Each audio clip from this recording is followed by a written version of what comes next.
Fé e Obras. Capítulo 3. Cristo, Justiça Nossa. Uma apresentação feita em 1883. Palestra matutina aos pastores na Assembleia da Associação Geral realizada em novembro de 1883, em Baylow Creek, Michigan. Publicada em Gospel Workers, 411 a 415, 1892, e Mensagens Escolhidas 1, versos 350 a 354. Se confessarmos os nossos pecados, Ele é fiel e justo para nos perdoar os pecados e nos purificar de toda injustiça. 1 João 1, verso 9. Deus requer que confessemos nossos pecados e perante Ele humilhemos o coração. Devemos, porém, ao mesmo tempo ter confiança nele como um terno Pai, que não abandona aqueles que nele põem a confiança. Muitos dentre nós andam pela vista, e não pela fé. Cremos nas coisas que se veem, mas não avaliamos as preciosas promessas que nos são dadas na palavra de Deus, e, no entanto, não podemos desonrar a Deus mais decididamente do que mostrando que desconfiamos do que Ele diz e pomos em dúvida se o Senhor é sincero para conosco ou nos está enganando. Deus não se desanima conosco por causa de nossos pecados. Podemos cometer erros e ofender o seu Espírito, mas quando nos arrependemos e vamos ter com Ele com o coração contrito, Ele não nos faz voltar. Há empecilhos a serem removidos. Tem-se acariciado sentimentos errados, e tem havido orgulho, presunção, impaciência e murmurações. Tudo isso nos separa de Deus. Os pecados devem ser confessados, tem de haver mais profunda obra de graça no coração. Os que se sentem fracos e desanimados podem tornar-se fortes varões de Deus e fazer nobre trabalho pelo Mestre. Devem, porém, trabalhar de um ponto de vista elevado, não devem ser influenciados por quaisquer motivos egoístas. Os méritos de Cristo, nossa única esperança. Temos de aprender na escola de Cristo. Coisa alguma senão a sua justiça pode dar-nos direito a uma única das bênçãos do concerto da graça. Por muito tempo desejamos e procuramos obter essas bênçãos, mas não as recebemos porque temos acariciado a ideia de que poderíamos fazer alguma coisa para nos tornar dignos delas. Não temos olhado para fora de nós mesmos, crendo que Jesus é um Salvador vivo.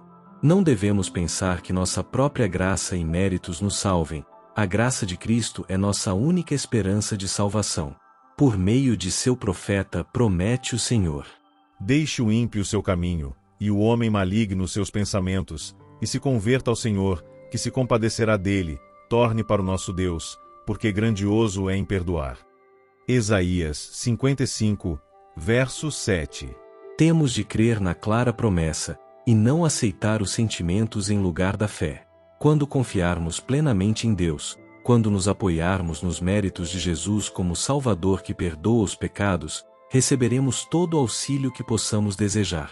Olhamos para nós mesmos, como se tivéssemos poder para nos salvar, mas Jesus morreu por nós porque somos incapazes de isso fazer.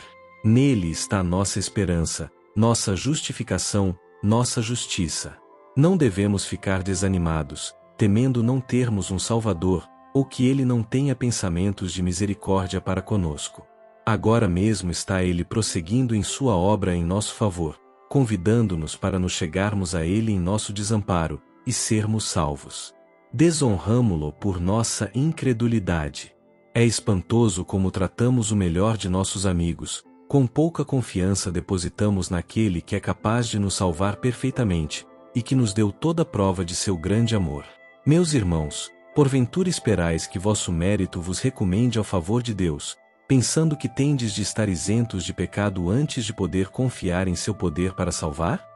Se esta é a luta que se processa em vosso espírito, receio que não haveis de obter força, desanimando-vos afinal. Olhai e vivei. No deserto, quando o Senhor permitiu que serpentes venenosas picassem os rebeldes israelitas, Moisés foi instruído a levantar uma serpente ardente e ordenar a todos os feridos que olhassem para ela, a fim de viverem. Muitos, porém, não viram auxílio nesse remédio designado pelo céu. Os mortos e moribundos rodeavam-nos por toda parte, e bem sabiam que sem o auxílio divino sua sorte estava selada, mas lamentavam seus ferimentos, suas dores e morte certa, até que se lhes esvaíssem as forças e os olhos se tornavam vidrados, quando podiam ter recebido cura instantânea. Como Moisés levantou a serpente no deserto, assim o Filho do Homem foi levantado, para que todo aquele que nele crê não pereça, mas tenha vida eterna. João 3, versos 14 e 15. Se sois conscientes de vossos pecados, não dediqueis todas as vossas faculdades a lamentá-los, mas olhai e vivei. Jesus é nosso único Salvador, e embora milhões de pessoas que carecem de cura rejeitem a misericórdia por ele oferecida, ninguém que confie em seus méritos será deixado a perecer.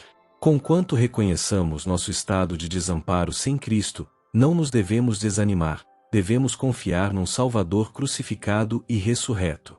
Pobre alma, desanimada e ferida do pecado, olha e vive. Jesus empenhou sua palavra, ele salvará a todos os que se chegarem a ele. Vinde a Jesus, e tereis descanso e paz. Podeis ter agora mesmo essa bênção. Satanás sugere que sois desamparados, que não podeis abençoar-vos a vós mesmos. É verdade, sois desamparados.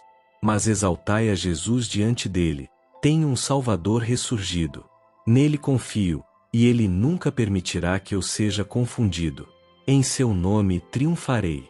Ele é minha justiça e minha coroa de glória. Que ninguém aqui julgue que seu caso seja sem esperança, porque não é. Podeis ver que sois pecadores e estáis arruinados, mas é justamente por esse motivo que precisais de um Salvador. Se tendes pecados a confessar, não percais tempo. Estes momentos são áureos. Se confessarmos os nossos pecados, ele é fiel e justo, para nos perdoar os pecados e nos purificar de toda injustiça. 1 João 1, verso 9. Os que têm fome e sede de justiça serão fartos, pois Jesus o prometeu. Precioso Salvador! Seus braços estão abertos para receber-nos, e seu grande coração de amor está à espera para nos abençoar. Alguns parecem julgar que têm de estar sob prova, devendo demonstrar ao Senhor que estão reformados, antes de poder invocar suas bênçãos. Mas estes podem reclamar a bênção agora mesmo. Precisam de sua graça, do Espírito de Cristo, para serem ajudados em suas fraquezas, ou do contrário não podem formar um caráter cristão. Jesus fica feliz quando vamos a Ele tal qual estamos, pecadores, desamparados, dependentes. Arrependimento, dom de Deus. O arrependimento, assim como o perdão, é dom de Deus por meio de Cristo. É pela influência do Espírito Santo que somos convencidos do pecado, e sentimos nossa necessidade de perdão.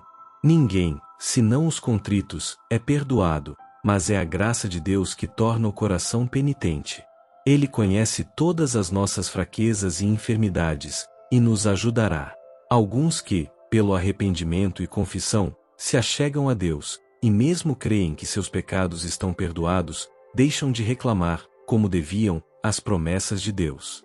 Não veem que Jesus é um Salvador sempre presente, e não estão dispostos a confiar a Ele a guarda de sua alma, contando com Ele para o aperfeiçoamento da obra da graça começada em seu coração. Conquanto pensem que se estão entregando a Deus, têm ainda grande dose de presunção. Há pessoas conscienciosas que confiam parcialmente em Deus, e parcialmente em si mesmas. Não esperam em Deus, para ser guardadas por seu poder, mas confiam na vigilância contra a tentação e no cumprimento de certos deveres, para serem por ele aceitas. Não há vitórias nessa espécie de fé. Essas pessoas labutam sem propósito algum, têm a alma em contínua escravidão, e só encontrarão descanso quando depuserem seus fardos aos pés de Jesus. A necessidade de constante vigilância e de fervorosa e eterna dedicação, isso, porém, virá naturalmente, se a alma é guardada pelo poder de Deus, mediante a fé. Nada podemos fazer, absolutamente nada, para nos recomendar ao favor divino. Não devemos absolutamente confiar em nós mesmos nem em nossas boas obras, mas quando, como seres erradios e pecadores, nos chegamos a Cristo, encontramos descanso em seu amor. Deus aceitará a cada um dos que se chegam a Ele, confiando inteiramente nos méritos de um Salvador crucificado. Brota o amor no coração.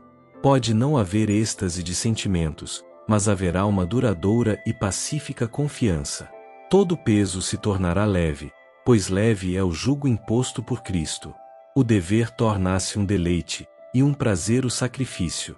O caminho que antes parecia envolto em trevas, torna-se iluminada pelos raios do sol da justiça. Isso é andar na luz, como Cristo na luz está.